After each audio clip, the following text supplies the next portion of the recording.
Welcome everybody to this afternoon's discourse and class. It's my pleasure and it's an honor to be here in Chennai today with Nayaswami to be able to share these teachings of Paramahansa Yogananda with you. We have much to share and we have little time to do it, so that is going to necessitate, if you're interested in what we have to share today, it's going to necessitate for you to come back. And we have a center in Chennai, and also in the coming months we're going to have other acharyas from the Ananda Sangha who are coming to Chennai to share with you. And you can find out information about this at the back table back there if you're interested in what we have to offer today. I was scheduled to be here first it was in November, but you know what happened in November, and water came and I stayed home. And then we rescheduled for December. Well, you know what happened in December as well. It was a repeat. And so here the third time, we've finally been able to break through. And here to share with you today.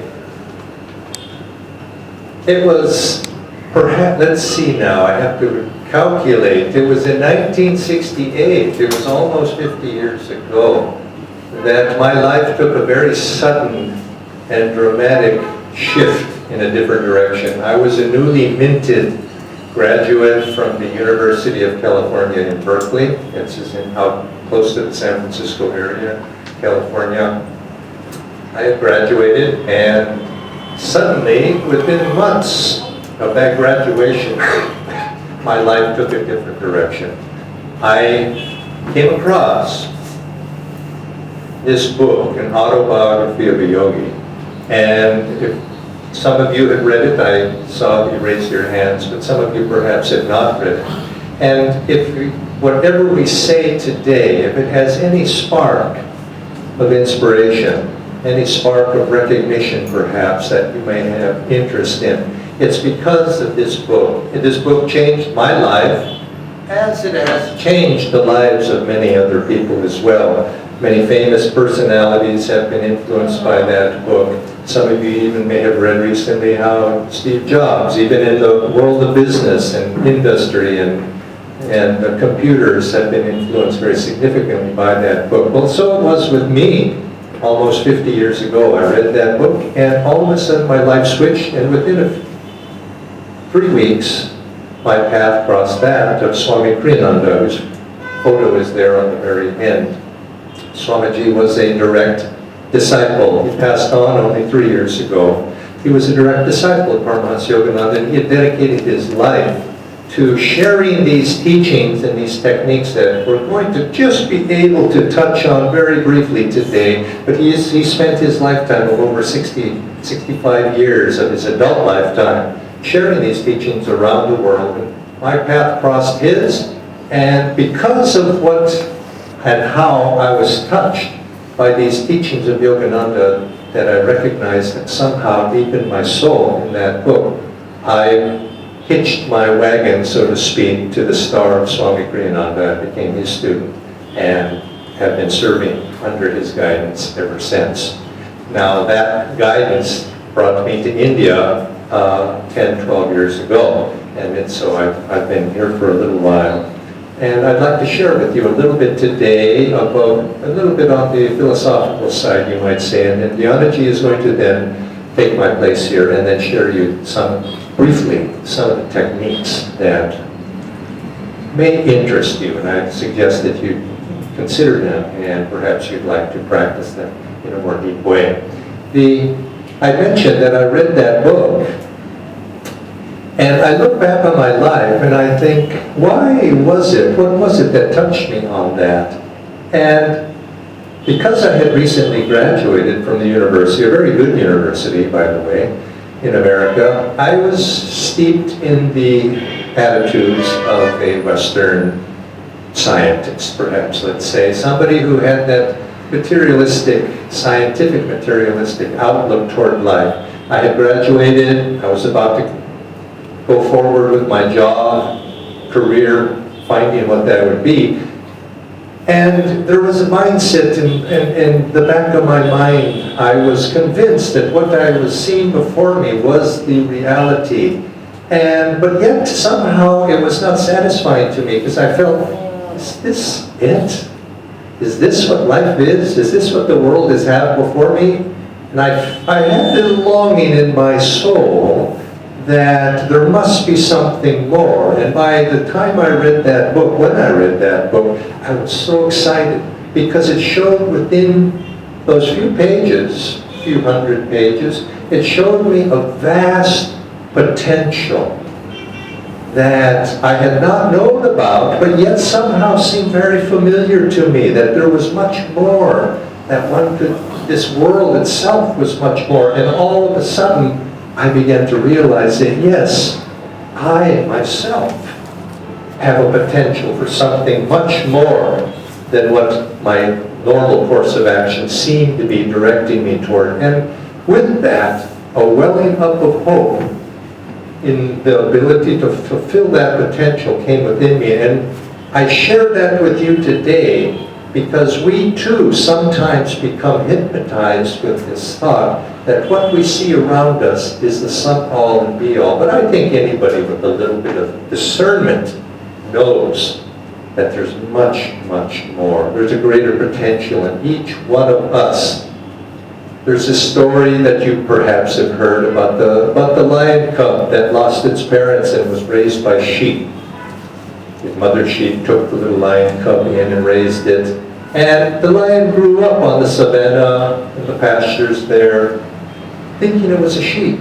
Bah, bah, and it ran with the other sheep. And it played with the other sheep and bounced like the other sheep. And it probably ate grass like the other sheep too. Bah, bah. And seeing this lion in the midst of a group of sheep, a passing by lion, adult lion, passing by, saw this. Noticed this lion standing in the middle of these sheep. Bah. And he went up, he went closer and closer and closer. And finally he ran up to it, confronted the little lion, and said, "What are you doing?" And the lion said, "Oh, don't eat me, don't eat me, don't eat me." And the lion, the male lion, or the adult lion, took the lion by the scruff of its neck and took it to the local pond, there a clear pond, and put the lion over the water so they could look down, see his reflection in the water. And he says, "You're not a sheep, you're a lion." And he looked, and he looked, and lo and behold, he looked just like that adult lion right next to him, and he realized, "I'm a lion, I'm not a sheep." And with that, the adult lion took the lion, and the lion went off. But the lion is not a sheep. And this is something that we grow up thinking that we're sheep. But we're not. We're lions. We're spiritual lions. But we have to realize that. And it has to be revealed to us. We seem to have been somehow hypnotized that what our potential is just to come to a full age, you go to school, you get married, you have a family, you die, and that's all there is to it. Had a good career perhaps, and maybe you did a few kind deeds along the way. But there's much more potential for us. Paramahansa Yogananda, he went to the United States, as was described by our host, to share these teachings that there's something much more that can be realized if you only knew and woke up. And this is the message of all of the great ones throughout the ages. They don't come, the great ones, the great saints of every tradition. They don't come to show us how great they are. Their sole purpose is to come and show us how great we can be. Not necessarily how we are, but they show us the potential of what we can be. And there was one time when Paramahansa Yogananda was on the stage. He would speak to thousands and thousands of people, biggest auditoriums in the cities, major cities. He was speaking to a crowd, I believe it was in Chicago, and he was saying, he says, you don't realize, and he pulled up his arm and he would pinch his arm like this. He says, you don't realize the power that is available to you. Why? In 1 gram of flesh, if you could convert that to energy, it would be enough to power this city of Chicago for a week. Now, he was saying this in the 1920s. But I think, actually, science has shown that that's actually true. That's actually true. There's enough power, and he was saying there is that power, but we lack the ability to access that power. We lack the ability to make available to ourselves the potential that is there for every one of us to convert to energy, perhaps, and then literally, but more importantly in our lives, to convert the potential that each of us have to be a true success. And this is something everyone here wants to be, and it's something all of us as souls need to be. We need to be successful. And naturally, you're thinking, I'm saying successful on the spiritual realm. And I am. But I'm not restricting it to that. We need to be successful in everything we do. If we're a businessman, you should be successful in that.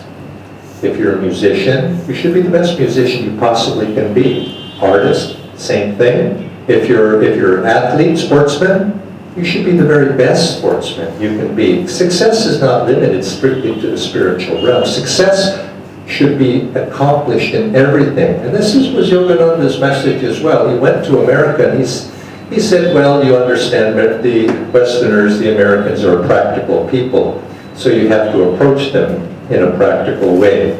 But he said, yet, he admired that practicality. He says, we all must be practical. It's a good thing to be practical. We should bring the practicality of the material practicality of the West and combine it with the spiritual efficiency of the East, and then we have the best.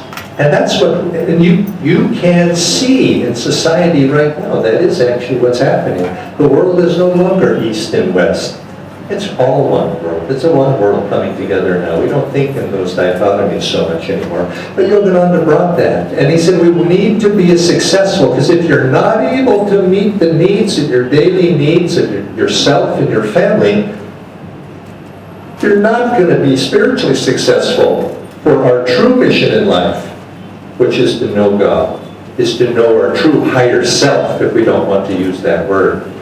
To know our true self, you're not going to be able to do that if you can't put food on the table. So we need to be successful on all levels. I say that because sometimes people sometimes think, oh, they're unsuccessful with worldly affairs, so what am I going to do? I'm going to run off and be in the jungle and meditate. I can't meditate. It's the very same skills that allow us to be able to be spiritually successful first have to be perfected to be able to provide the daily needs of our lives. We have to be able to concentrate. We have to be able to be calm and centered in the midst of trials. We have to be able to open our heart to be able to embrace other people and love our family and others, and to be compassionate. These are all basic human skills. And this is what we gain if we begin to practice these teachings that the great ones have brought us in throughout all the ages. And this is what Yogananda brought when he came to the West, when he went to the West. And also this is what all the great ones bring, to show us how great and how we can unlock that potential with us. There's a very sad statement when you say, he had so much potential. And of course by that you mean he had lots of potential, but he did not fulfill it. As you say, you hear that about somebody. Such and such was a good batsman. He had so much potential, but he didn't do it. You see. Now we don't want to be like that. We want to realize that potential, and the great ones come to also not only point the way for us for the future and what our potential is, but then that would not in and of itself be enough.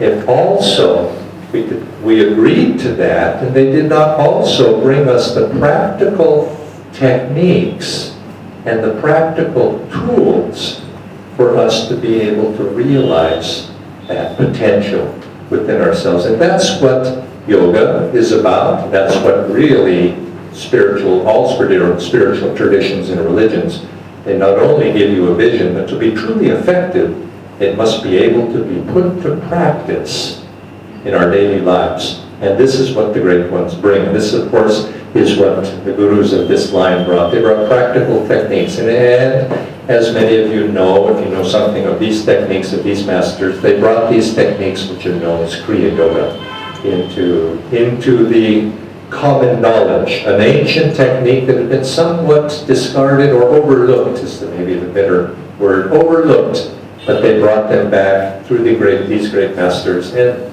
other saints also of this tradition. They brought them back into human consciousness, and now it's our duty and our pleasure and our responsibility to share that with everybody. I mentioned at the beginning that I had come to these teachings, recently graduated from college at that time, and I had you might say, the very common understanding, this would have been in the 1960s, 1970s, common understanding of life is how it was at that time, which I mentioned that I felt there was something missing, and that is, this world seems to be,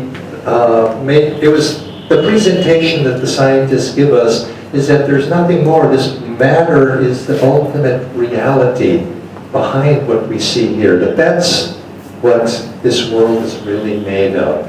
To be able to aspire to something beyond that is purely something of imagination. But this isn't what the great saints over the ages have taught. And it's not, if we look at life itself and the flowering of human consciousness, we can see that there is a direction in life.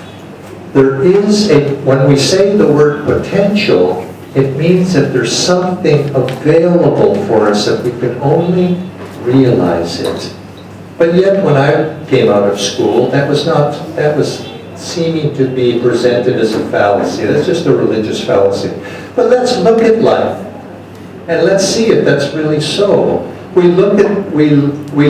Science has told us that this world has slowly evolved from the early stages of this very universe to gases, the stars, to the planets being evolved and forming, ultimately till life itself takes shape.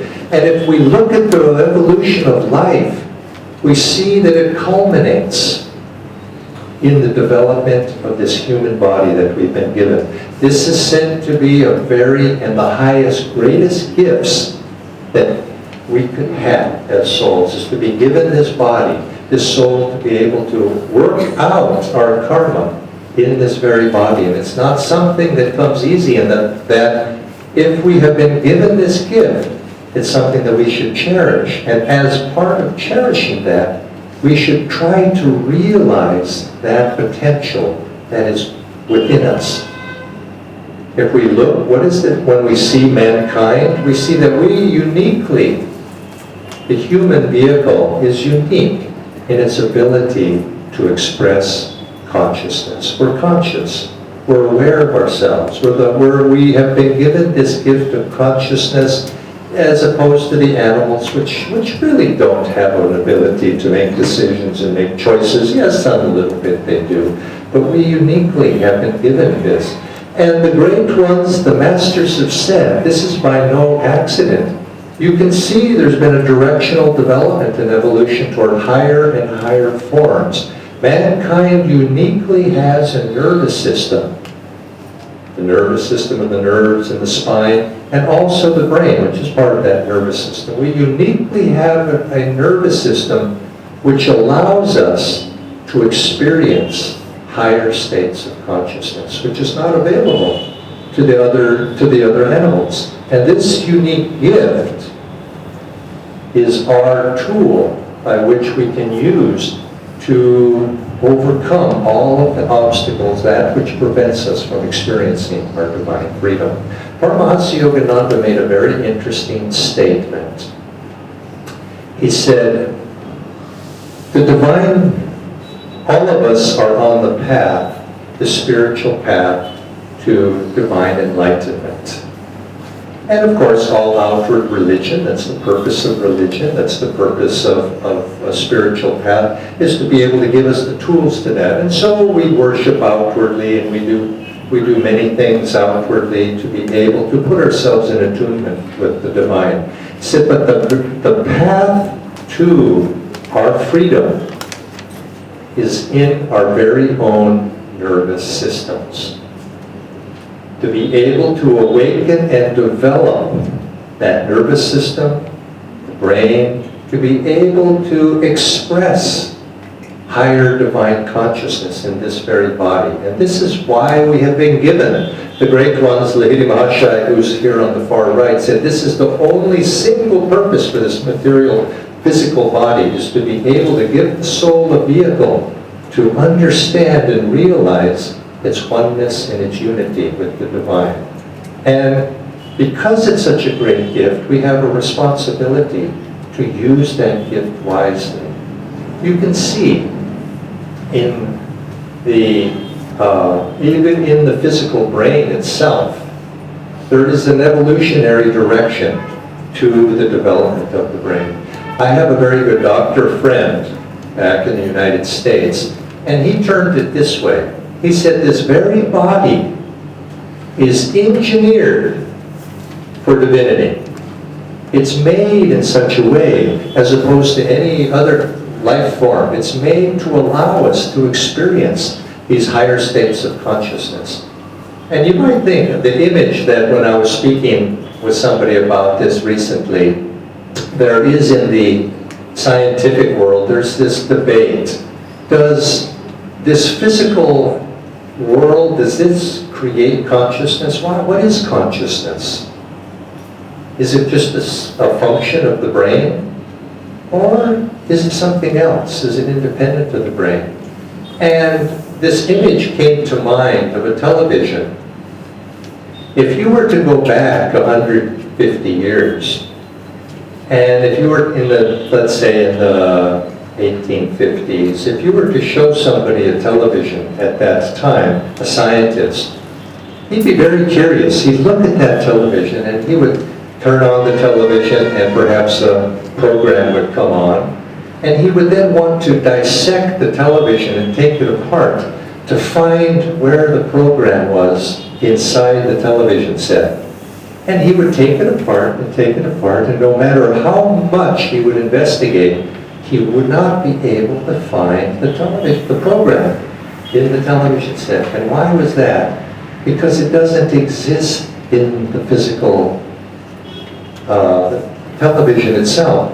The television is something that receives or perceives that program that comes to us, to it. And it's in the same way, this brain is something that perceives the programs that it is playing. Paramahansa Yogananda made a very interesting point about this. He said, thoughts, things that we think that we are creating in our own mind, the brain perceives them. It does not create them. Thoughts are universally rooted, not individually created. And the science of yoga, the science of spirituality itself, and the destiny of us as human beings is to learn to be able to perceive that which already exists and to be able to draw that to us. Not just merely to passively receive thoughts, but to actually draw that which we need. And this is what the science of yoga and meditation and the deeper teachings are about, is how do we receive and perceive that which already exists. It's beyond us. Now, where do these thoughts, and if we don't create these thoughts, where do they reside? And this is something that the teachings of yoga particularly clarified with Paramahansa Yogananda. He said there is a realm. We, as modern students of science, have come to understand. We're familiar with the world of consciousness. We're conscious of one another right now. We're seeing one another. But we also know that there's another realm as well, known as the subconscious. It's that realm of memories and that of habits and patterns in the mind. But the yogis say there is a third realm as well, and this is known as the realm of the superconscious. That realm of universal thought, that realm of universal joy, that universal cosmic experience that all of the saints attune themselves to. And it's from that realm that we draw down to ourselves thoughts, creativity, inspiration. And Paramahansa Yogananda said it's not just a matter of being passive, but we can draw to ourselves thoughts and realizations from that realm of the superconscious. There was one time somebody asked him, he was a reporter, or a fellow was asking him, He says, is inspiration under the control of your will? He says, of course. He says, let me demonstrate. And he put his attention at the point between the eyebrows for a moment. And he says, write this poem down. And he wrote this very beautiful poem. And it was written down. And a little while later, this was published in a book of poems. And the reviewer in the New York Times, I believe it was, Review of Books, said, oh, it's such a beautiful book. And I want to quote one poem especially that stands out. And it was this one poem that Yogananda had just drew from the ether. He says, this is the realm that all the great ones throughout the ages, it's from that realm that inspiration comes. The Einsteins of this world. You know, when Einstein devised his law of relativity, he said he perceived it in a flash. I think he was on a walk with one of his mathematician friends, and he said he perceived it. He said, but then it took him almost 10 years to do the mathematics to be able to present it logically.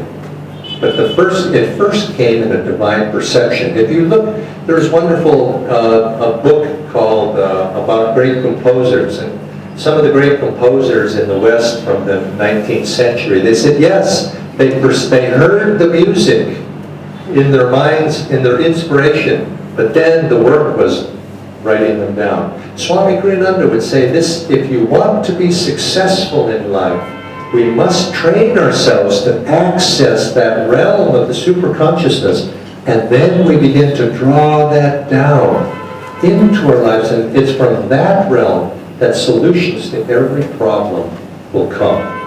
Lahiri Mahashaya, the famous disciple here of Lahiri Mahashaya, his role in disseminating these teachings was to take the teachings of Kriya Yoga and spread them out into the world. And he did this from Benares, where he lived. And he made a very interesting statement. He said, for every problem in your life, you can solve that problem through Kriya Yoga. Now, people don't understand, what did he mean by that? How can how can doing a pranayama technique solve all of my problems? And what it was, is he was saying by proper use of yogic technique, you can uplift your consciousness to be able to receive from that higher level of understanding of the superconscious mind. And you begin to draw that into you. And this is where the solutions lie. And this realm, and to be able to access this realm, is what the techniques to do this are what was brought by the great masters of this path, the Babaji, Lahiri Mahashaya, Swami Sri Yukteswar, Paramahansa Yogananda. They brought these techniques of Kriya to give us access to solutions to life's problems, to be able to be successful and apply those principles in our everyday life of family, job, education, and then to be prosperous in outwardly, but specifically also to be prosperous within ourselves. Swami Kriyananda was giving a lecture at one time, and somebody asked him, he was speaking about divine subjects, and there was a man in the audience who was an atheist. And the atheist asked him afterwards, he says, well, sir, this was a very wonderful lecture, but I'm an atheist. And what would you have to say to me? How would this apply to me? And Swami's answer was good, because it doesn't matter what our belief is. He said, why don't you think of the divine as your own highest potential? And that's what I ask of you. What is looking within yourself, what is your highest potential? Now, practically in the outward world, but also, what is it that you really want? Now, we want to be successful. We want to be materially successful. We want to be, the king wants his land and power, and all, everybody has something And this is okay. This is okay. But you will find that to the degree that you attain your outward goals, some satisfaction comes from that, but you're never totally satisfied that way. There's always something more, because the potential is always, even the greatest king has a greater potential even yet, until we realize that outer things are not going to be our true satisfaction, to fulfill that potential. And so we begin to look inside for happiness, for joy, for those inner satisfactions that we really will fulfill. But nevertheless, that comes with your experience. All of us should be thinking, what is it that my own highest potential could be? And try to strive for that. What is holding you back? What is blocking you from that? If you find that you cannot concentrate, there are techniques to help you do that. If you find that your guidance is poor, perhaps that's blocking you. You can improve your guidance. There are techniques for that as well. There's techniques for everything to be able to allow you to realize your own highest potential. For most people, you can find that simply removing those things that stand in your way, that sense that you are separate from one another, me and you are different, that your own, those desires, anger, all of these things that begin to block us. But all of these are just temporary things. And the masters came to be able to give us the techniques to refine ourselves at all different levels. Yogananda, when he came, he would often start. But I mentioned there's enough power in this gram of flesh to light up the city of Chicago. We have to begin by unlocking, physically just unlocking the physical power potential in each one of us. That energy that's within us, and then learning to be able to apply that. And then, more subtly, learning to become aware of that energy within ourselves. Becoming aware, beginning to withdraw that energy deep within ourselves, and then uplifting that energy up into the brain so that we can awaken that energy in the brain. And this is the science of Kriya Yoga. Learning to become aware of the movement of life force within the body, the power that is there for us to access, becoming aware of it. That awareness precedes control. You become aware of it, and then slowly you begin to withdraw, become aware of that energy within yourself, and then you begin to control that energy within yourself to the degree that you can uplift that energy up to the brain. And you find as you do that, you begin to access this superconscious help begins to come to you. You begin to intuitively begin to understand. And if you have some interest in this, of what your potential truly could be, I very much recommend that you practice some of these very simple techniques. It doesn't take a great deal of effort and time, but you can find that within a very short period of time, weeks, months, perhaps a little longer, you can become a different person. When I started, I was a very restless young college student. But putting myself under the instruction of Swamiji, within a year, I could hardly recognize myself. I became a very different person. And I think the same potential is there for each and every one of us. Practice something. Practice and aspire to something higher. Don't be satisfied with what we hear, that life seems to tell us that there's nothing more. There is something more. And it's there and available for each one of us if we aspire and if we apply ourselves to it. So we'd like to share today with you. I'm going to ask Nayaswami to come up, and she's going to share with you some very practical techniques. Now, as I mentioned also, you need to, whether we can only share just a little bit. This is the tip of the iceberg. But it doesn't take a great deal of effort. The most important step that you can take is the first one. Take that first step, and you'll see that very quickly you'll begin to feel a greater sense of joy, a greater sense of inspiration, and your intuition will begin to open up so that you begin to draw solutions to life's problems. Be solution conscious and you'll see that your life will change.